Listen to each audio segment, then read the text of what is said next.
Hey, let me show you all box accessories that we can find on the Poco F8 Ultra. The first accessory that we can find, this is that silicone case that comes, and it's really well made. We can find all cutouts at the top, at the bottom. The buttons are actually covered, there's no cutout for the buttons. This case comes above the screen, which means that when you put it on the flat surface, you actually don't gonna scratch your screen. But also it goes above that camera setup, so that's a really good thing. And it's in the box for sure. Over here we can also find the SIM ejection tool.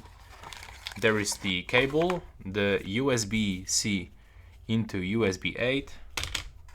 Next we can find here this energy information, quick guide and warranty card, safety information, and that's actually everything.